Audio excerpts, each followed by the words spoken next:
저의 발언은 오늘 우리가 싸우는 이유에 대해서 좀 말씀드릴까 합니다.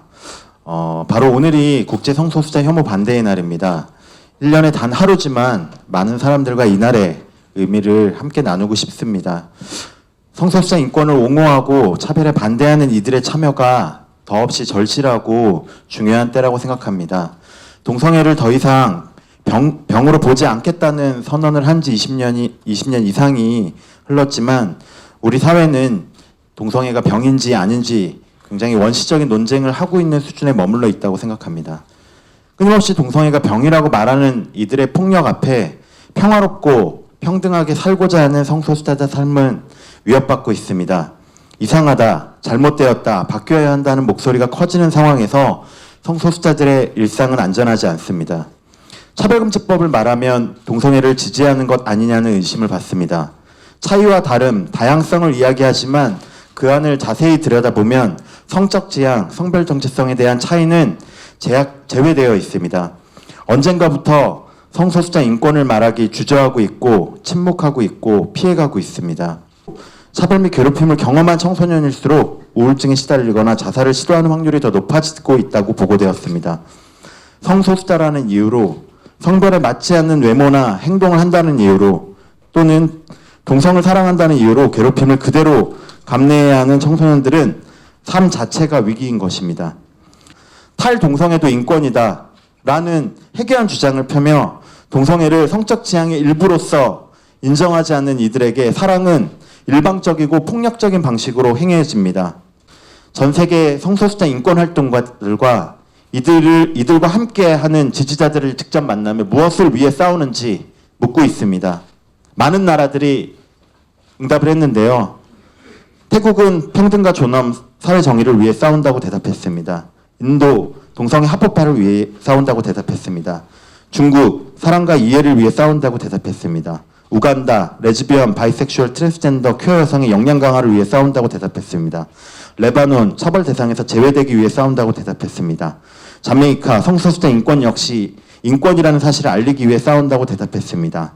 미국, 홈리스 청소년들이 없도록 트랜스 혐오 범죄를 끝내기 위해 싸운다고 이야기했습니다. 쿠웨이트, 안전하게 살 권리를 위해 싸운다고 이야기했습니다. 아르헨티나, 더 정의로운 사회를 위해 싸운다고 이야기했습니다. 더 많은 나라의 성소수자 인권 활동가들과 지지자들이 이 영상 안에서 우리가 무엇을 위해 싸우는지 이야기하고 있습니다. 그리고 마지막 유엔 인권위원회 유엔 반기문 사무총장은 성소수자를 향한 폭력과 차별을 끝내기 위해서 싸운다고 말하고 있습니다. 국제 성소수자 혐오 반대의 날인 오늘 우리가 싸우는 이유를 말씀드리겠습니다. 우리는 여기 함께하고 있는 많은 인권 옹호자들과 그리고 옹호자들과 함께 혐오와 차별에 맞서 싸울 것입니다. 차별금지법 제정을 위해 평등과 자유를 위해 싸울 것임을 이 자리를 통해 다시 한번 밝히도록 하겠습니다. 조직적인 반성소수자 폭력과 차별 선동에 대한 법적 대응을 시작하겠습니다. 성소수자에 대한 차별과 폭력, 차별 선동과 혐오 표현이 도를 넘고 있습니다. 2007년 차별금지법 제정을 둘러싸고 성소수자에 대한 편견과 차별의식을 노골적으로 드러내기 시작한 보수 개신교계와 이를 기반으로 한 반성소수자 단체들은 성소수자 인권에 관한 제도적 보장을 막아서고 있고 이 과정에서는 성소수자에 대한 낙인을 강화하고 성소수자를 사회적으로 배제하는 독설들을 넘쳐내고 있습니다. 대형교회의 교인들을 동원하고 보수단체들을 추동하고 시민들을 현혹하고 인권의 가치를 폄훼하고 자신들의 부조리를 감추고 정부와 국회, 사법부를 직접적으로 압박하면서 부당한 압력을 행사하고 있습니다. 물리력도 서슴지 않고 있습니다. 2014년 서울시민 인권헌장 제정을 위한 공청회에서 성북구 인권헌장 선포식에서 신촌에서 열린 퀴어 퍼레이드에서 이들은 인권과 평등의 목소리와 흐름들을 막아섰고 성소수자와 헌법상 평등과 인권의 존엄성을 구현하려는 사람들을 막아섰습니다. 욕을 하고 둘러싸고 때리고 피켓을 찍고 인분을 뿌리고 소리를 묻히게 하였습니다. 이들의 저열하고 폭력적인 행동들은 사회적으로 큰 문제가 되었지만 그 어떤 책임을 진 바가 없습니다. 왜 이런 일이 벌어집니까? 이런 사건이 벌어진 현장마다 서울시 공무원이 있었고 경찰이 있었습니다. 소수자들에게는 가차없던 경찰과 검찰, 정부와 지자체는 무엇을 했습니까? 아무것도 하지 않았습니다. 아니, 오히려 방관하고 방조하였습니다. 이에 저희들은 가만히 있을 수 없었습니다. 저희들은 오히려 저희 스스로 나서서 저희를 지키고 이러한 문제점들을 밝히고자 합니다. 지난 총선 성소자 혐오와 이슬람 혐오를 현동하던 기독자유당에 대한 국가인권위원회 진정 시작으로 5월 중으로 지난 가을 바로 이 자리에 섰던 조우석 공영방송 KBS 이사의 차별 선동에 대한 소송, 그리고 퀴어 퍼레이드에 대한 조직적이고 폭력적인 방해 행위에 대한 손해배상 청구 소송을 제기하려고 합니다. 저는 성소수자 부모 모임의 게이 아들을 둔 엄마 하늘이라고 합니다. 성소수자에 대한 차별과 혐오를 노골적으로 선동하는 세력이 등장하고 정치인들조차 앞다투어 반인권 인증에 경쟁하는 시대입니다. 병원에서 공공연한 진료 거부를 당해 갈 병원이 없는 HIV 에이즈 감염인을 정부는 남을나라 하고 청소년 성소수자가 학교에서의 괴롭힘과 왕따, 가정과 사회에서의 배제로 인해 일반 청소년의 5배에 달하는 자살 시도율을 보이는데도 교육부는 성소수자를 철저히 배제한 성교육 표준안을 만들어 성소수자의 존재조차 말하지 못하게 합니다.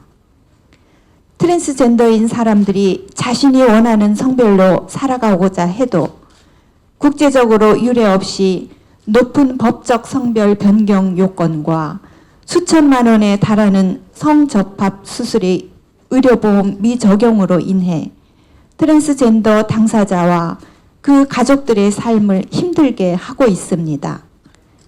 사랑하는 관계를 법적으로 보장받지 못한 동성 커플은 두 사람 중 한 사람이 아프거나 먼저 세상을 떠나도 남은 사람이 배우자로서의 아무런 권리를 보장받지 못합니다.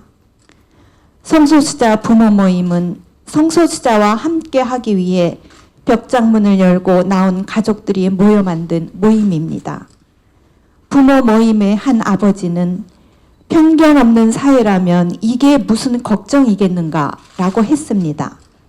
맞습니다. 성소수자인 것이 걱정이 아니라 성소수자인 자녀가 혐오와 차별이 가득한 세상에서 살아갈 것이 걱정입니다.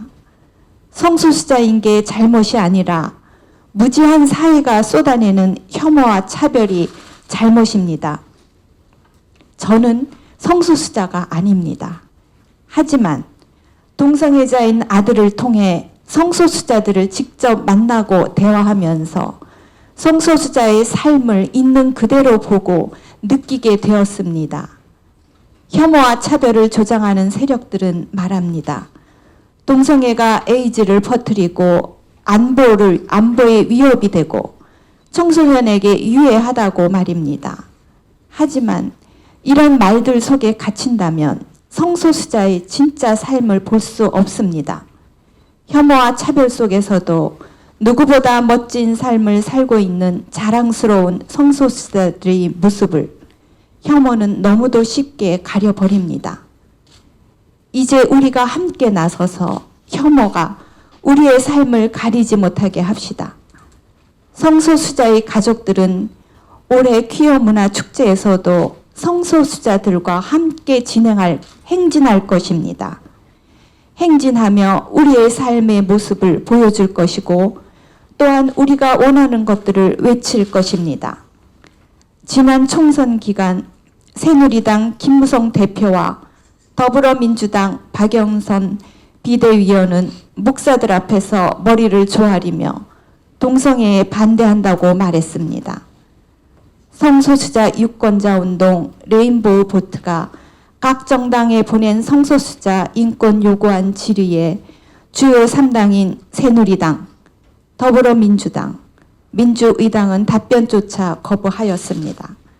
성소수자의 가족과 지지자들은 앞으로 이 같은 비겁함을 좌시하지 않을 것입니다. 정부와 국회는 차별금지법을 포함한 11대 성소수자 인권 요구안을 조속히 이행하십시오. 성소수자가 행복할 권리는 우리 모두가 행복할 권리와 같습니다. 레즈비언, 게이, 트랜스젠더, 양성애자, 지금 모습 그대로를 지지하고 사랑합니다. 성소수자 혐오성동 중단하라. 차별금지법 제정하라. 군형법 92조의 6 폐지하라. 성소수자 혐오가 한국 사회에서 본격적으로 가시화된 것을 2007년 경우로 본다면 그 이후로 혐오는 더욱 극심해지는 것 같습니다. 하지만 혐오에 맞서는 우리도 그만큼 강해졌지 않나라는 생각을 하고, 누구보다도 이렇게 앞서 말씀해 주신 성소수자 부모 모임이 또 우리와 함께 이렇게 최근에 할 수 있다는 게 그 증거이지 않을까 싶습니다.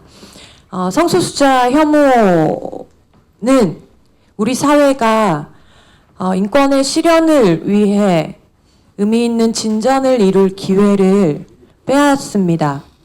세 가지 측면에서 그렇습니다. 첫째는 공감의 능력을 박탈합니다. 동성애 반대라는 말이 횡행할 때 사람들은 동성애자를 그저 한 사람으로 만나기 전에 동성애에 대한 입장을 정하기를 강요당하게 됩니다. 그런 방식은 수많은 편견들로 고착화되고 우리가 겪어온 많은 차별들이 사회적으로 만연했던 중요한 계기이기도 합니다. 우리는 서로를 근본적으로 동등한 인간으로 대할 줄 알 때 인권의 실현을 이야기할 수 있습니다. 그런 점에서 누군가에 대한 편견을 조장하고 사람을 있는 그대로 보지 못하게 하는 성소수자 혐오는 인권의 실현을 위한 기회를 빼앗습니다. 두 번째, 성소수자 혐오는 우리가 인권의 증진을 위해 알아야 할 것들을 모르게 합니다. 사회에 만연한 무지를 방치하는 것이죠. 성소수자 혐오에 가장 많이 이용되는 것은 에이즈이기도 합니다. 이 성소수자 혐오 진영에서 퍼뜨리는 에이즈에 대한 온갖 그른 정보들은 우리 사회가 에이즈를 어떻게 다뤄야 할지, 감염인 인권 문제를 어떻게 접근해야 할지 알 수 없게 만듭니다. 인권의 증진은 인권 현실을 정확하게 이해하는 데서 출발할 수 있습니다. 하지만 그런 현실들을 은폐하고 알 필요가 없게 만드는 이 혐오는 무지를 방치함으로써 인권의 증진을 어렵게 만듭니다. 세 번째 측면은 우리가 인권을 실현하기 위해 무엇이 필요한지 사유할 기회를 박탈합니다. 많이 아시다시피 차별금지법 제정은 여러 이유로 난항을 겪고 있지만 그 중에는 성소수자 혐오가 큰 이유가 되고 있습니다. 차별을 금지하자는 법이, 모든 사람은 평등하다고 선언하는 법이 혐오에 밀려서 제정되지 못하고 있는 현실은 한국 사회의 인권 수준이 어느 정도인지를 짐작하게 합니다. 절대로 옳거나 절대로 선한 법은 없습니다. 하지만 우리 사회의 역사와 구조적 맥락을 반영한 최선의 법을 만들어야 할 의무가 우리에게는 있습니다. 그러나 차별금지법 제정 논의는 어떤 법이 우리에게 필요한지 논의를 시작하는 것조차 가로막고 있습니다. 이렇게 성소수자 혐오는 한국 사회 인권 전반을 후퇴시키고 있습니다. 그것은 직접적으로 평등을 공격하고 있고, 평등이란 우리가 모두 함께 자유로워지는 것이라는 측면에서 자유와 평등, 인권의 근원적 가치들을 후퇴시키고 있습니다. 그래서 성소수자 혐오에 맞서는 것은 단지 성소수자 인권을 증진시키기 위한 것이 아니라 이 한국 사회 인권을 다 같이 증진시키고 더욱 나은 사회를 만들기 위한 가장 중요한 걸음일 것이라고 생각합니다. 많은 분들이 더욱 많이 함께 해주시기를 부탁드리고, 인권운동 역시 여러 자리에서 이 혐오에 맞서기 위한 행동들을 모색하고 함께 하겠습니다. 이 사회는 다양한 인종, 여러 특징을 가지고 있는 사람들로부터 구성을 되어 있습니다. 이것은 우리 모두가 아는 사실입니다. 이 다양한 인종, 다양한 특징을 가지고 있는 사람이 이 사회에 있는 만큼 그 사람들의 권리, 사회에서 평등하게 액면을 알 수 있게 해줘야 되는 게 국가의 의무입니다. 또 지금 국가는 이 사회 소수자, 성소수자, 여러 이슬람 이주에 대한 별로 관심이 없습니다. 사회에서는 그분들이 자신들보다 달랐다고 또 행동을 달리했다는 이유로 이 사회의 구성으로 받아들이기는커녕 이 사회에서 폐쇄시키려고 하고 있습니다. 지금 성소수자, 이슬람, 이주 장애인들이 겪고 있는 현실이 그렇습니다. 문제는 이 혐오 차별들이 앞서 발언자들이 얘기한 대로 갈수록 심해지고 있습니다.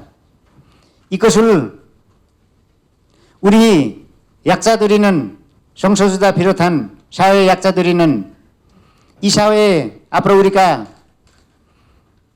밝은 미래를 꿈꿀 수 있는 게 아니라 또 고립돼 가고 있다는 게 우리가 느낍니다. 예, 저희 민주노총은 지금 성소수자 차별 내지는 혐오에 대해서 구조적 문제를 바라다 보고 있습니다. 이게 무슨 말씀이냐면 다 아시겠지만 그 어버이 연합을 누가 조정을 했냐? 컨트롤 타워가 청와대였고 실제로 어버이 연합이 이 성소수자 문제에 적극 개입하고 거기에서 혐오 집회를 하고 거기서 행패를 난동을 부리는 장면이 매우 자주 빈번하게 있었습니다. 그래서 결국 국가의 수준이라는 것이 아까 미리 동지는 그 인권 수준이라고 표현을 하셨는데 저희들은 그냥 국가의 수준이라고 표현을 하고 있습니다. 국가의 수준이라는 것이 미개한 정도가 어느 정도냐? 결국 혐오를 조장하고 국민들이 불만이 많이 쌓일 때 그것을 어느 혐오의 출구를 찾을 때 그 혐오 폭력으로 그 출구를 유도하는 그런 아주 교묘한 지배 방식을 쓰고 있다고 봅니다. 그래서 그것을 어버이 연합을 조정해서 그 국민들의 분노를 어떻게 됐든 그 출구를 그쪽으로 유도하는 것에 대한 그 혐의를 대단히 많이 두고 있습니다. 물론 저 이주노동자, 성소수자뿐만 아니라 모든 소수자들의 그런 그 어버이 연합과 같은 그 괴물 같은 존재를 통해서 이러한 혐오 조장하는 이런 그 국가의 수준이라는 것에 개탄을 금치 못하고 있습니다. 근데 더욱더 저희들이 예의주시하고 있는 것은 사실 야당들의 행태입니다. 아까 부모님도 말씀을 하셨지만 지금 여당은 원래 보수 수구기 때문에 그렇다고 친다 하더라도 하물며 이 야당에서조차도 차별금지법에 이렇게 의도적으로 무관심하다는 이 판단에 저희 민주노총 역시 분노를 금할 수가 없습니다. 그래서 앞으로 이 차별금지법 제정에 저희들도 적극적으로 같이 할 것이고 저희들이 그동안에 그 퀴어 퍼레이드에 공식 참가단을 아직은 조직을 못했었습니다. 근데 이번에 있을 6월 11일 날 이 퀴어 퍼레이드에는 공식 참가단을 지금 조직하고 있고 일단 그 규모가 얼마가 될지는 모르겠으나 저희들 입장에서는 진정성 있게 가급적 공식적으로 참가단을 조직하고 있으니 우리 여기 모이신 분들 모두 이 퀴어 퍼레이드에서 즐겁게 만나뵐 수 있었으면 좋겠습니다. 결코 성소수자는 혐오의 대상이 아닙니다. 어떤 누구도 혐오할 권리는 없다고 생각합니다. 성소수자분들도 우리의 사회에서 한 구성으로서 당당히 인권을 가지고 생활을 할 수 있습니다. 그렇지만 현 사회에서는 성소수자는 혐오의 대상이라고 말하고 있습니다. 누가 감히 있게 이런 말을 해야 합니까? 성소수자도 소중한 생명이고 한 고귀한 인권을 가진 사람입니다.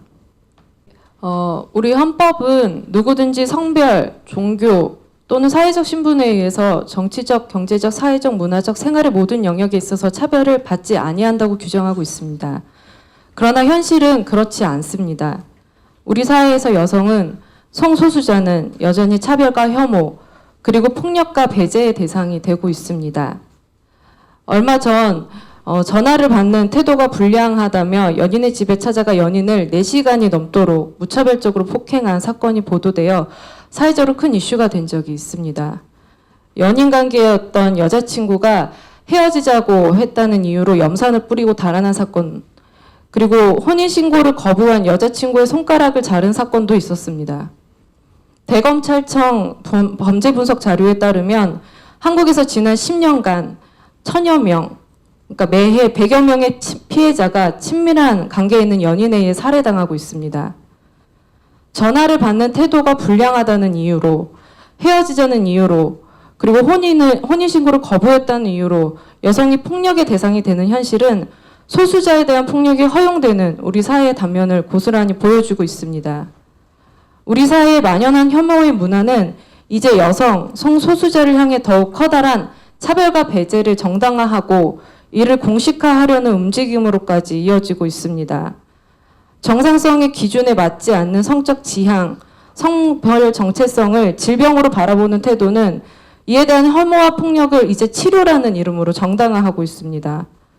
동성애에 대한 차별과 낙인은 이제 국가 수준의 정책에도 영향을 미치고 있고요.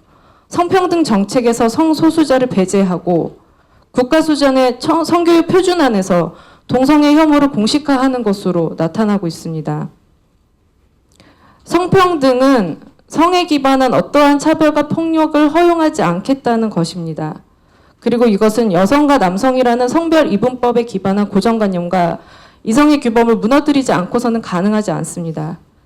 우리는 성소수자의 인권이 보장되는 토대 위에서 성평등이 온전히 이루어질 것이라는 것을 알고 있습니다.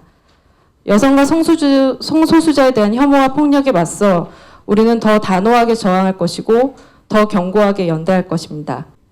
네, 저는 작년에 봄에 그 불자 성소수자 모임을 이제 알게 되어서 그분들과 이제 함께하는 시간을 1년 동안 지금 가지고 있어요. 근데 그분들 만나기 전에는 저는 성소수자에 대해서 우선 관심이 없었고요. 잘 알지 못했습니다.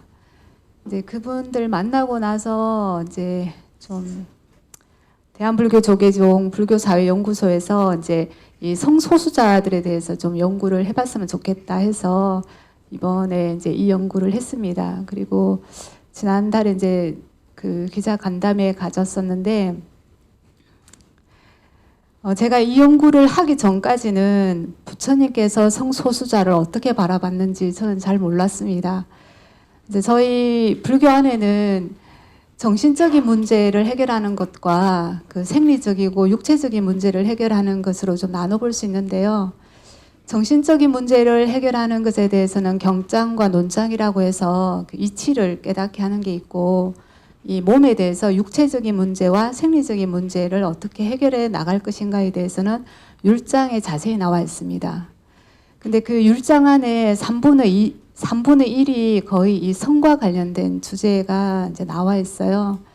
여기를 이제 좀 이제 제가 봤던 율장은 팔려 율장이었는데, 그러니까 부처님 당시에는 남성 동성애, 그리고 여성 동성애, 양성애자, 성변환자, 트랜스젠더, 그리고 빤따까라고 우리가 지금 잘 사용하지 않지만 빤따까라고 분류되는 이런 그 성의 정체성을 가지고 있는 분들이 일반 사람들과 똑같이 출가를 해서 똑같이 수행을 했습니다.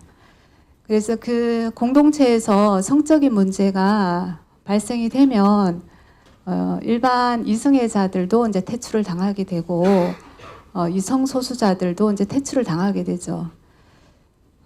그런 그 율장은 지금부터 한 2600년 전에 이렇게 기록이 되어 있는 문헌인데 부처님 당시에도 성소수자에 대해서 이렇게 차별하지 않았고 똑같이 이들 존재를 인정하고 같이 수행을 했었습니다.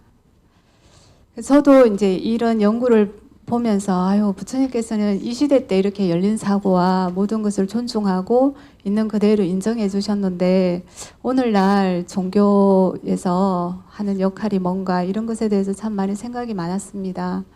현재 불교는 그 성소수자에 대해서 좀 양가적인 또는 중립적인 태도를 취하고 있는데 서양의 경우 뭐 예를 들자면 미국이나 영국 같은 경우에는 그 게이 상가라고 해서 성소수자들끼리 이렇게 이루어진 그 수행 공동체도 있고 일반인과 함께 성소수자가 이제 운영이 되는 그런 공동체도 이렇게 운영이 되고 있습니다.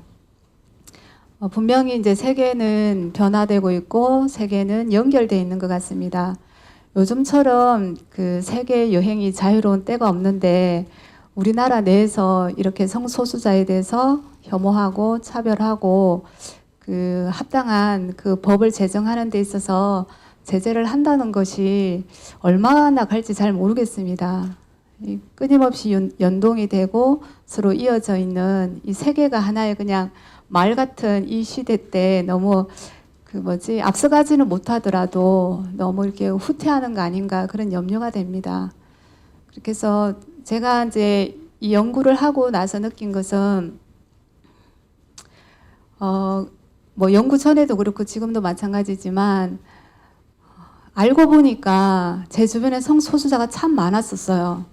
근데 저도 몰랐고 그 사람들도 저한테 자신이 성소수자라는 걸 말하지 않았었어요. 근데 제가 이제 이 연구를 한다고 하니까 커밍아웃 하시는 분들이 많으셔서 저도 놀라고 정말 새로운 세상을 좀 보게 되거든요. 제가 느낀 점은 많이 좀 알려져야 될 것 같아요. 그리고 이왕이면 올바르게 그리고 좀 자세히 알려줬으면 좋겠고 많은 대중들이 이런 정보를 아는데 가장 큰 역할을 하는 분은 아마 기자님들인 것 같아요. 그래서 기자님들께서 잘 이 내용을 잘 전달해 줬으면 좋겠습니다. 감사합니다. 지지발언이라는 이름으로 이 자리에 앉았습니다만 사실은 제가 가지고 있는 신앙의 최근의 모습으로 보았을 땐 지지발언보다도 먼저 사과를 드리는 게 맞지 않을까 하는 생각을 개인적으로 가지고 있습니다. 그것은 여기 계신 여러분들께서 모두가 알고 계시듯 지금 한국 사회에서 조장되고 있는 거의 대부분의 비단 성소수자 이슈뿐만이 아니라 많은 부분에 있어서 소수 이슈에 대한 차별의 선봉에 서서 그것을 마치 신앙의 행동인 양 생각하고 있는 다수의 이들 중에 개신교인들이 많이 포진되어 있기 때문이고요. 지금 이 순간에도 행정법원 앞에서 기독당 주관의 그 시청 앞 11일에 있는 행사에 대한 가처분 신청에 대한 기자회견이 진행되고 있는 것으로 알고 있습니다. 그것이 비단 제가 개인적으로나 혹은 제가 몸담고 있는 공동체가 갖고 있는 신앙 고백과 다르다 하더라도 그리스도의 몸된 교회가 하나라는 전체 세계 교회의 신앙 고백에 비춰본다면 이것은 이들의 잘못이 아니라 그 신앙에 함께하고 있는 저의 잘못이기도 하기 때문입니다. 다른 말씀들은 앞에서 다 들으셨기 때문에 저는 이 말씀을 끝으로 마무리하겠습니다. 혐오를 신앙하는 종교의 끝은 몰락입니다. 그리고 혐오를 조장하는 세력의 마지막도 결국은 망하는 것일 것입니다. 그것은 개신교와 지난 기독교의 역사상에서도 여러분이 다 알고 계시듯이 알 수 있습니다. 어려운 시대에 변종처럼 생겨났던 나치라는 세력의 가장 큰 지지 세력 중에 하나였던 제국교회는 그것으로 유대인의 학살과 집시의 학살 포함하여 성소수자에 대한 학살을 조장하고 찬성하였습니다. 그리고 중세 기독교의 시간 동안 여성에 대한 차별을 기독교는 신의 이름으로 정당화했고 그리고 또한 많은 시간 동안에는 그 종교를 믿지 않는 사람 그리고 다른 종교에 있는 이들을 악마로 매도했습니다. 그리고 그와 같은 기독교의 혹은 신앙의 차별과 그리고 그 차별에 대한 폭력은 마침내는 약자의 친구로 그리고 본인이 약자 자신으로 오셨던 예수 그리스도를 마침내는 총 권력과 결탁하여 죽음에 이르게 하는 자리에까지 갔던 것입니다. 지금의 한국 사회에서 혐오를 아까 말씀드렸듯이 조장하고 있는 개신교는 본인들이 알고 있는 그 위기에 그 위기를 인식하고 그 위기를 돌파하기 위한 수단으로 일체의 소수자들에 대한 혐오를 정당화하고 있습니다. 그리고 그것은 이 사회를 오른쪽으로 그리고 이 사회를 수구로 이끌어가고 있는 이들과 권력으로 혹은 여러 가지 의미로 이해관계로 결탁해요 오늘날에 이르고 있습니다. 그것은 무척 무서워 보이고 그리고 큰 힘을 가진 듯하나 그것의 결과는 몰락일 것이고 그리고 그것은 그리 얼마 남지 않았다고 생각합니다. 오늘은 함께하는 이들이 자신의 자금을 인식하고 그리고 그것을 기꺼이 사랑하며 그리고 그렇게 그 자리에 서려는 이들을 함께 껴안는 그런 날일 것입니다. 제가 아까 말씀드렸듯 저를 포함하여 뜻있는 개신교인 기독교인들이 이와 같은 상황들을 아파하고 안타까워합니다만 다만 그것으로 끝나지 않고 일체의 차별이 철폐되는 그날까지 그리고 자신의 정체성을 행복해하고 누릴 수 있는 세상이 올 때까지 함께 연대하고 그리고 싸우는 길에 동참하겠습니다. 그리고 그것은 다만 누구를 위한다는 시혜적, 수혜적 측면이 아니라 바로 그 약자의 모습으로 오셨던 예수 그리스도께서 지금은 그렇게 일체의 소수자의 모습으로 이 세상에 올 것임을 믿고 있기 때문입니다. 감사합니다. 앞에서 말씀해 주셨듯이 혐오 정치가 유행하고 있습니다. 극우 기독교 세력도 마찬가지고요. 그리고 기존의 세력도 괜한 흠집을 만들기 싫다면서 이러한 혐오에 편승하는 모습들을 보여주고 있습니다. 앞에서 말씀해 주셨듯이 박영선 비대위원의 사례도 있었고요. 그 이후에 그 세 당도 어떠한 공식적 입장을 내서 성소수자의 인권에 대한 입장을 보여준 적이 없습니다. 그리고 6월 퀴어 퍼레이드를 어떻게든 방해하겠다며 기독당과 그리고 기독자유당 둘 다 여러 가지 세력을 규합하고 선전선동을 일삼고 있습니다. 그리고 여기와 누가 어떤 대형 교회들과 그리고 어떤 정치 세력들이 연관되어 있는지도 계속해서 드러나고 있습니다.